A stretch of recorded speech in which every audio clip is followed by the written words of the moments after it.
नमस्कार, आप देख रहे हैं मध्य प्रदेश दूरदर्शन में हूं आपके साथ सुनील विश्वकर्मा और आप सभी का स्वागत है कृषि दर्शन के आज के अंक में। जैसा कि आप सभी जानते हैं, कृषि दर्शन एक ऐसा कार्यक्रम है जिसमें हम गांव किसान के साथ खेत खलिहान की बात करते हैं। साथ ही साथ हम इस कार्यक्रम में ऐसे विषय उठाते हैं जिसके ज़रिए हमारे किसान भाइयों की आर्थिक और सामाजिक उत्थान की ओर हमारे किसान भाई आगे बढ़ते हैं। तो कार्यक्रम को आगे बढ़ाएंगे और आज हम बातचीत करने वाले हैं शीत ऋतु में पशुओं की देखभाल पर। और हमारी कोशिश हमेशा से यही रहती है कि आखिर एक ऐसे विशेषज्ञ से आपको मिलवाएं जो कि इन तमाम सवालों के जवाब आपको दे, जिस विषय को हमने आज उठाया है। तो हमारे साथ वरिष्ठ पशु चिकित्सक पीके शर्मा जी मौजूद हैं। सर, आपका बहुत स्वागत है कृषि दर्शन के आज के अंक में। तो शर्मा जी, सबसे पहले आपसे यही समझना चाहेंगे, जैसा कि बदलते दौर की बात करें या बदलते मौसम की बात करें, तो शीत ऋतु का दौर चल रहा है और इस दौरान किसान भाइयों के सामने सबसे बड़ी दिक्कत ये आती है कि पशुओं की देखभाल आखिर कैसे की जाए। जी देखिए, शीत ऋतु जो है इस समय अपने स्वभाव पर है, अपने चरम पर है। ऐसी स्थिति में हमारे पशुओं का हम स्वास्थ्य कैसे ठीक बनाए रख सकते हैं, इसके लिए हमें विशेष सावधानी की ज़रूरत है। सबसे पहले हम बात करेंगे हमारी गौशाला की। गौशाला देखिए, इस समय क्या है कि मलमूत्र जब पशु त्यागता है, हम गौशाला की साफ़ सफाई करते हैं तो उसमें जल भराव की स्थिति बिल्कुल भी नहीं होनी चाहिए। और हर संभव हमारा ये प्रयास रहे कि हमारी गौशाला हम किस प्रकार सूखी रख सकते हैं। और यदि हमारी गौशाला गीली रहेगी तो उसमें ये हमारे पशु जब संपर्क में उसके रहेंगे तो शीत का उनको स्वास्थ्य पे उसका विपरीत असर पड़ेगा। तो ऐसी स्थिति में गौशाला सूखी रखी जाए, इसके लिए हमें क्या करना है। हमारे पशुपालक भाई बहुत दिनों से इस विषय में बहुत जो उनको हर छोटी सी जानकारियां उनके पास हैं और प्राचीन पद्धतियां भी उनके पास हैं। उनसे जुड़ी हुई कुछ विशेष बातें मैं करूंगा कि गांव के स्तर पर ही कई पशुपालक हैं, वो इन विधियों को भली भांति जानते हैं। इसमें कई बार क्या होता है कि जो कंडे की जो राख होती है जिसमें वो भोजन इत्यादि बनाते हैं, कई बार ये आमतौर पर ये होता है। और शीत ऋतु से बचाव के लिए यदि वो जो धूना जिसको बोलते हैं, आग का जलाना, ये सब चीज़ें होती हैं, इनमें जो बची हुई राख उसकी होती है, तो उस राख को हम सबसे पहले हमारे पशुओं को थोड़े समय के लिए उनको गौशाला से बाहर कर दें। गौशाला से जब आप बाहर करेंगे तो उसमें क्या धूप के संपर्क में हमारे पशु रहेंगे, तो बीच में जो उनकी ठिठुरन की स्थिति जो बनी है, दिन का रात में जो तापमान काफ़ी गिरा हुआ रहता है, तो इसमें क्या है कि जानवर निश्चित रूप से ठिठुर जाते हैं। तो सीधे धूप के संपर्क में आएंगे तो उनको गर्माहट पैदा होगी। और इतने समय के लिए क्या है, आपकी गौशाला से थोड़ा सा वो साफ सफाई का टाइम मिलेगा और उसको सूखी करने का समय आपको मिल जाएगा। तो उसमें सूखी राख की बिछावन कर दें। बची हुई जो आपके पास भूसा रहता है, भूसा इत्यादि को भी आप उसका छिड़काव कर सकते हैं। इस तरह से आप अपनी गौशाला को सूखी बनाए रख सकते हैं। और इसी क्रम में जो है, जैसे कई बार क्या होता है गौशालाओं में हवा का जो आवागमन है इसको थोड़ा सा कम करना चाहिए। शीतलहर चल रही, इससे बचाने के लिए पशुओं को आप हो सके तो खिड़कियों में जो है टाट पट्टी बारदाना उसको उसमें लगा दें ताकि सीधी हवा हमारे पशुओं के संपर्क में ना आए। इस तरह से आप अपने पशुओं के स्वास्थ्य को शीत ऋतु से बचा सकते हैं। और सर, इसके अलावा ये आपसे समझना चाहेंगे, जैसा कि आपने बताया कि खिड़कियों पर टाट पट्टी लगा देना चाहिए ताकि जो हवा है वो सीधे पशुओं तक ना पहुंचे। लेकिन ये सवाल भी आता है सामने कि जो पशु प्रबंधन को लेकर यदि हम बात करें तो ज़मीन पर आखिर हमें क्या बिछाना चाहिए पशु आवास की अगर हम बात करें। बिल्कुल सही है। देखिए, आजकल आधुनिक युग में कई जो है इजाद माने ऐसी चीज़ें कर ली हैं पशुओं की सुविधा के लिए। उसमें जो है ये प्लास्टिक की बनी हुई सीट्स होती हैं वो उपयोग में लाई जा सकती हैं। सीट भी विभिन्न प्रकार की होती हैं। सीट के कई फायदे हैं। उनमें क्या है कि हम उनको उठाकर ठीक ढंग से उनको साफ कर सकते हैं, उनको धूप बता के उसका भी निर्जंतुकरण हमारी सीटों का कर सकते हैं। तो कुछ समय के लिए उन भली भांति उन सीटों को धोकर जी। सुखाकर उनको धूप बताकर फिर यदि बिछाते हैं तो उसमें जो जर्म्स वगैरह रहते हैं वो जो है पूरी तरह से खत्म हो जाते हैं। तो कई प्रकार की जो रोगाणु की जो निजात माने उनसे पा सकते हैं। और थनैला रोग जो बहुतायत में पशुओं में देखने में आता जी। है, ये इसका कारण ही यही है कि जो हमारे जो पशु हैं गंदगी में, उस गीलेपन में जो कीटाणु रोगाणु पनपते हैं। और यदि हमारे पशु सीधे उन थन जो अडर रहता है यदि गीले उसमें जो है संपर्क में रहेगा तो निश्चित रूप से वहाँ जो है थनैला रोग की संभावनाएं बढ़ जाती हैं। और हमारा जो पशु है यदि ये सीटों का उपयोग यदि आप करते हैं तो उसके स्वास्थ्य पर उत्तम प्रभाव आएगा और सुकून का अनुभव करता है, उसको तनाव नहीं होता। तो इस तरह से इन सीटों का उपयोग आप यदि करते हैं तो स्वास्थ्य के साथ साथ उसको आराम भी मिलेगा, तनाव भी नहीं रहेगा, तो उसका सीधा जो है दुग्ध उत्पादन कर उसका प्रभाव बढ़ेगा। तो देखा किसान भाइयों, यदि आप दुग्ध उत्पादन बेहतर चाहते हैं तो आज के बदलते दौर के साथ जो नई नई वस्तुएं हमारे पशुओं के लिए बाजार में उपलब्ध है, जैसा कि सर ने बताया शीट उपलब्ध है, उस शीट का इस्तेमाल कर सकते हैं। सर इसके अलावा तापमान की यदि हम आपसे बात करें तो जो आवास रहता है उसमें तापमान सही रहे ठंड के मौसम में, तो क्या आग जलाना ठीक है? और यदि वो ठीक नहीं है तो उसके अलावा क्या कोई दूसरा ऑप्शन भी हमारे किसान भाइयों के पास? देखिए, आग जलाना जो है, धूना जिसको गाँव में बोला जाता है, आग लकड़ियों की जो है आग जो है, हाँ, उसमें विशेष सावधानी की बात होती है कि जब हम आग जला रहे होते हैं तो आग को एक पशुओं की पहुंच से जो है थोड़ा सा दूर रखें। और हो सके संभवतः यदि आप धूना जो लगा रहे हैं, आग जला रहे हैं, इससे निश्चित रूप से गौशाला का वातावरण जो है थोड़ा सा गर्माएगा, पशु के स्वास्थ्य पर जो है अच्छा असर पड़ेगा, शीत ऋतु से वो जो है बच निकलेगा। लेकिन सावधानी ये बरतनी है कि उस धूना को थोड़ा सा पशुओं की पहुंच से दूर रखें। कई बार क्या होता है, इसमें जो है दुर्घटना के शिकार भी पशु हो सकते हैं, उनको मतलब अच्छी तरह से बांध के रखें। कई बार क्या होता है, लोग जो है छोटे बछड़ा को कई बार खुला भी छोड़ देते हैं, तो वो उसके संपर्क में या उसके पास में आप धूना यदि जला देंगे तो वो ऐसे कई मतलब शिकार इसके बन जाते हैं। चलिए, तो कुल मिलाकर ये माना जा सकता है किसान भाइयों खान पान में भी बदलाव यहाँ पर करना चाहिए। लेकिन सर से हम ये भी जानेंगे कि आखिर कितनी मात्रा में खान पान जो है और जो भूसा है वो देना चाहिए। लेकिन फिलहाल यहाँ पर एक छोटे से ब्रेक का वक्त हो चला है। ब्रेक के बाद जल्द लौटेंगे, बने रहिए हमारे साथ। अरे सुन तो। मुझे क्या सुनाना चाहते हो? जो सुनाओ मेरी सौतन को। किसको? अरे वही तुम्हारा मोबाइल फोन जिससे सुबह शाम दिन रात चिपके रहते थे और कहते थे किसान कॉल सेंटर से बातें हो रही हैं। अच्छा, ये बात है। हाँ, क्यों? क्या हुआ? अब बात नहीं होती क्या? अब तो झट से बात हो जाती है। संबंधी समस्याओं का अपनी भाषा में तुरंत हल पाने के लिए पूरे भारत में किसी भी फोन से हेल्पलाइन नंबर पर संपर्क करें। किसानों का दोस्त किसान कॉल सेंटर।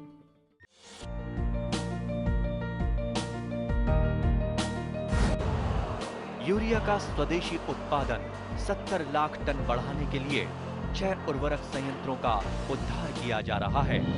FCIL के गोरखपुर, सिंदरी, तलचर और रामागुंडम संयंत्र, HFCL की बरौनी इकाई और BVFCL की नामरू फोर्थ। सोने पर सुहागा ये है कि देश में अब बनेगा सिर्फ नीम लेपित यूरिया, क्योंकि इससे होगा किसानों का फायदा ही फायदा। अनाज का उत्पादन 10% तक बढ़ेगा। बढ़ेगी 10 से 15% नाइट्रोजन क्षमता।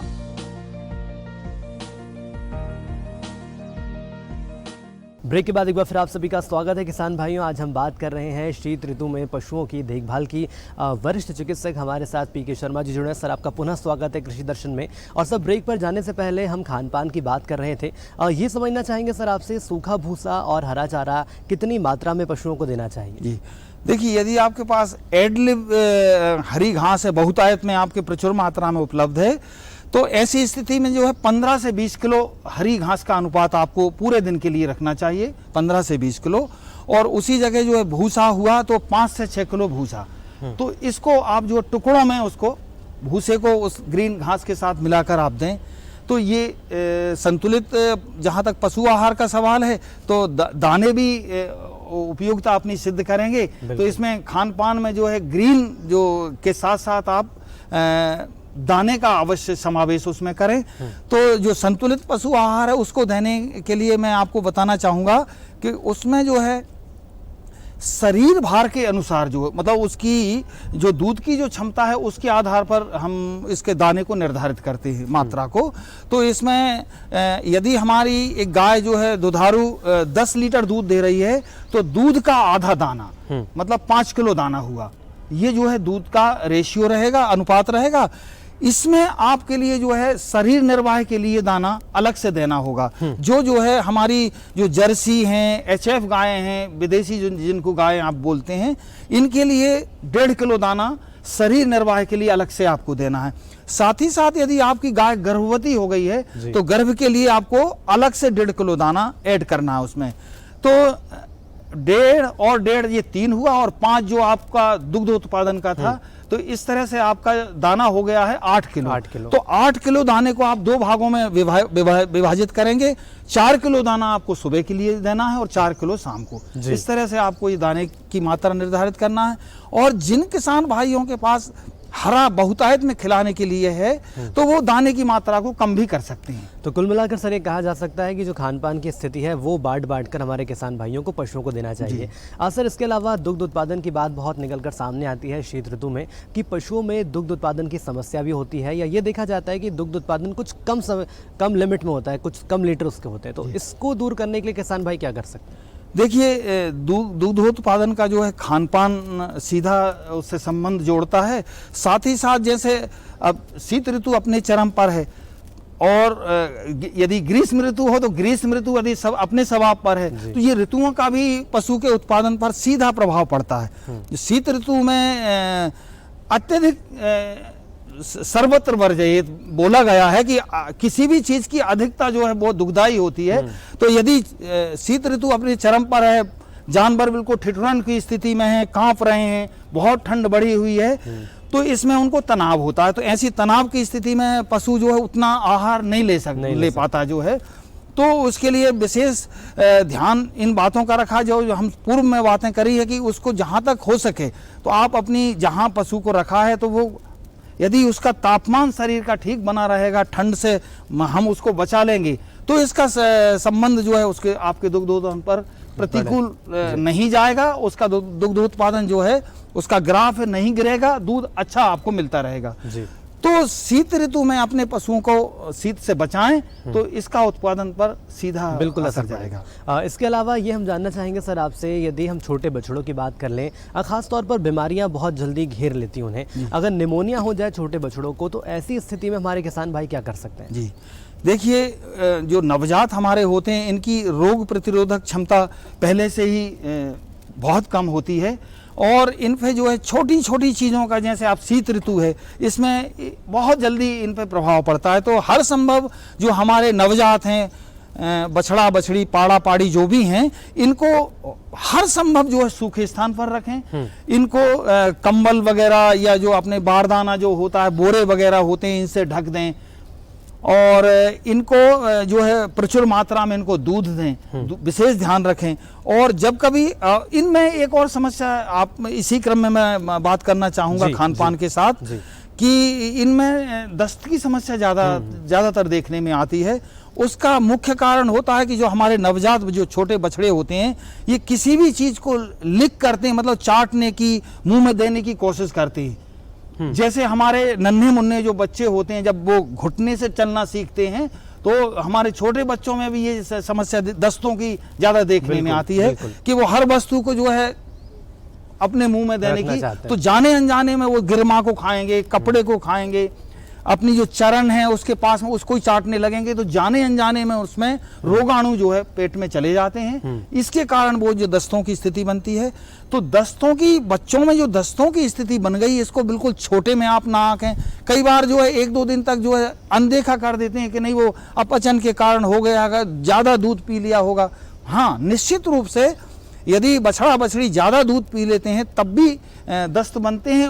उन दस्तों को व्हाइट स्कोर बोलते हैं, मतलब सफेद दस्त। अपचन के कारण जो दस्त रहेंगे उनका जो कलर रहेगा स्टूल का, पोटी का, जो अपने गोबर का, वो बिल्कुल सफेद पीला पीलापन लिए हुए होगा, तो ये जो है अपचन का दस्त होता है। यदि उसमें ब्लड आ गया है और ज़्यादा पिचकारी के रूप में यदि वो दस्त हो रहे हैं, तो आप समझ जाएं कि ये जो है किसी रोगाणु के कारण ऐसा हुआ है। बिल्कुल। तो इसमें जो है पशु का विधिवत उपचार उस बछड़े का कराना आप ना भूलें। कई बार क्या होता है, ज्यादा दस्त लगने से जो है डिहाइड्रेशन की स्थिति बन जाती है और पशु जो है आड़ा पड़ जाता है, और कुछ ही समय बाद यदि आपने उसका समय पर उपचार नहीं कराया तो वो जो है मृत्यु को प्राप्त भी हो सकता है। जी। तो इन बात का विशेष ध्यान बिल्कुल। रखें। तो ये माना जा सकता है किसान भाइयों, यदि छोटी छोटी समस्या सामने आती है और यदि सही समय पर आपने उनका उपचार नहीं किया तो बड़ी समस्या में भी वो छोटी ही चीज़ तब्दील हो सकती है। सर, इसके अलावा ये समझना चाहेंगे, गुनगुने पानी की हम बात कर लें तो कितना ज़रूरी हो जाता है इस मौसम में पशुओं को गुनगुना पानी ये देना? भी अच्छी आपने बात पूछी है। जी। तो इसमें क्या है कि एक तो हम एडलिव माने बिल्कुल प्रचुर मात्रा में उसको समय समय पर पानी कम से कम 4 से 5 बार आप उसको पिलाएं।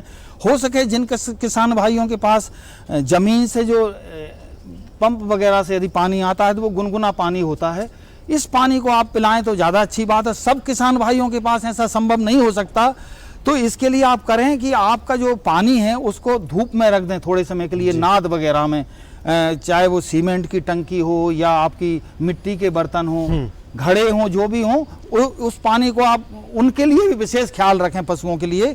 तो उस पानी को यदि आप धूप में रख देते हैं और धूप में रखा हुआ गुनगुना पानी यदि आपको उनको पिलाते हैं तो उनकी पाचन क्रिया पर भी अनुकूल प्रभाव पड़ेगा। ठंडा पानी वैसे ही जानवर ठिठुर रहे हैं, और यदि आप ठंडा पानी उनको देते हैं और पिलाते हैं तो ये भी उनके स्वास्थ्य पर जो है विपरीत प्रभाव लाएगा।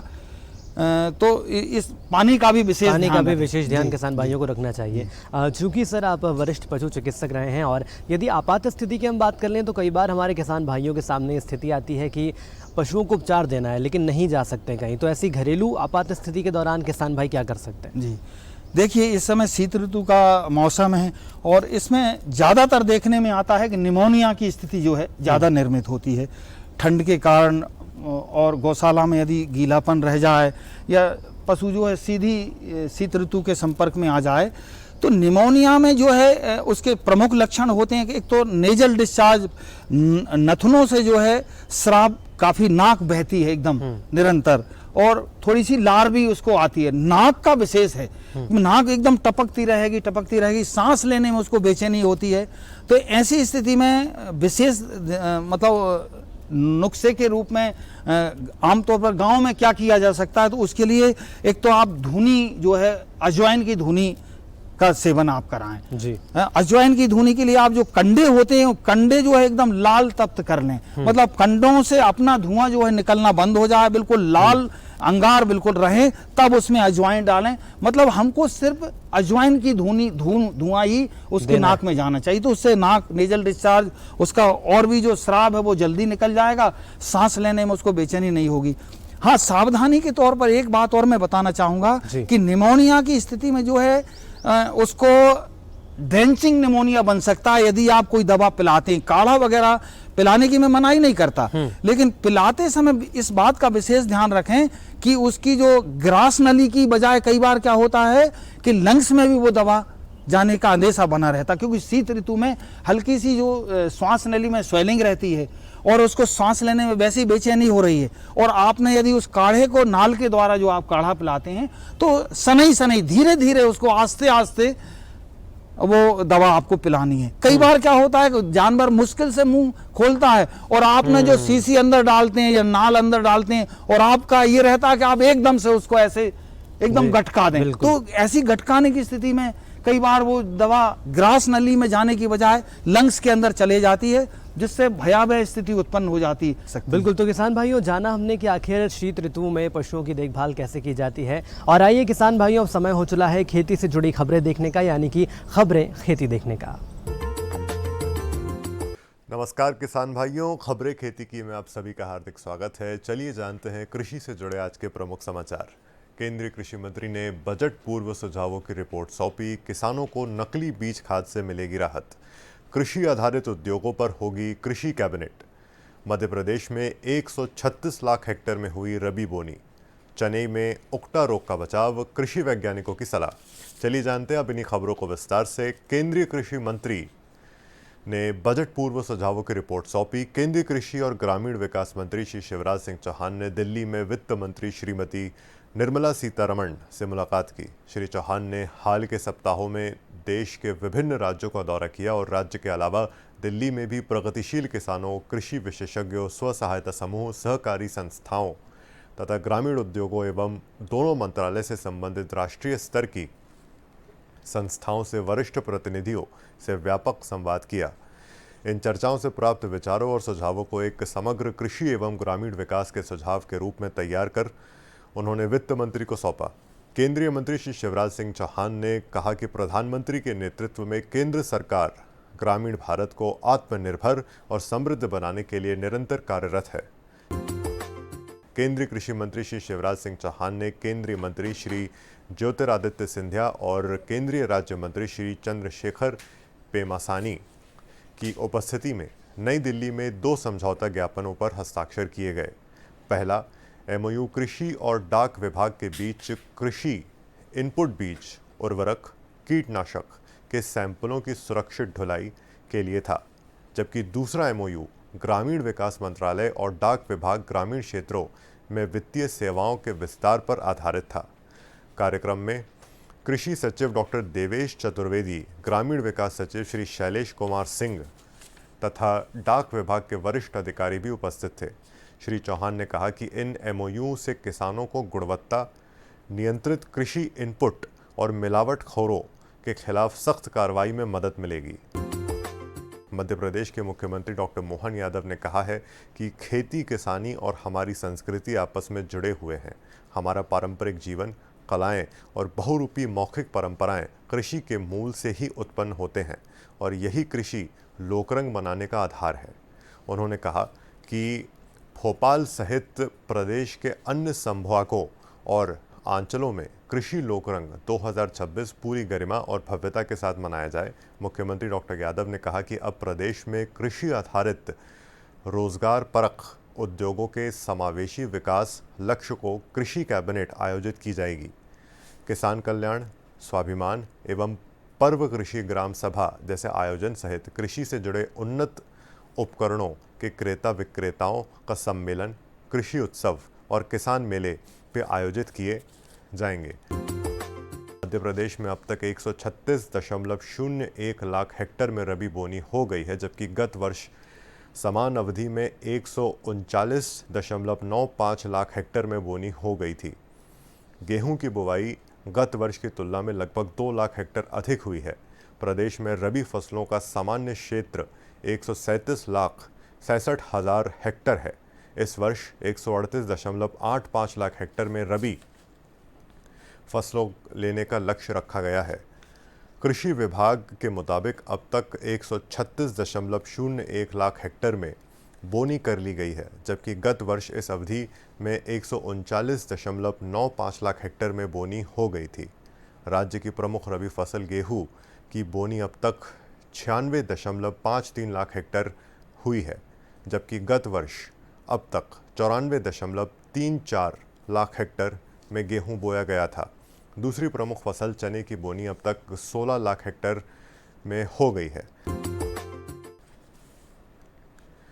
चने में उकटा रोग का बचाव। चने का उकटा रोग सामान्य रूप से आता है। उकटा रोग की फफूंदी मिट्टी में रहती है तथा साल दर साल पनपती रहती है।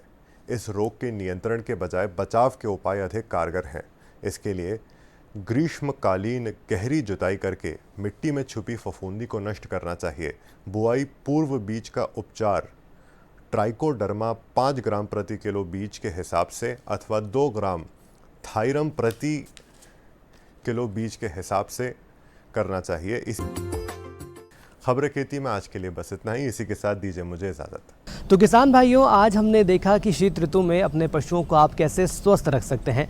यदि आपको दुग्ध उत्पादन बढ़ाना है तो आपको तमाम बारीक और छोटी छोटी जानकारियों का ध्यान रखना होगा। पशुओं को पर्याप्त धूप देनी होगी, उनके स्वास्थ्य का ध्यान रखना होगा और यदि समस्या ज़्यादा बढ़ती है, बीमारी ज़्यादा बढ़ती है तो आपको पशु चिकित्सक तक अपने पशुओं को लेकर जाना होगा। तभी जाकर ये कहा जा सकता है कि शीत ऋतु में आप अपने पशुओं की देखभाल कर सकते हैं। इसी के साथ कृषि दर्शन के आज के अंक में इतना ही। हमारी पूरी टीम को दीजिए इजाज़त। अगली बार आपसे फिर मिलेंगे मिलेंगे एक नए विषय के साथ और एक नए विशेषज्ञ के साथ। तब तक के लिए दीजिए इजाजत। नमस्कार।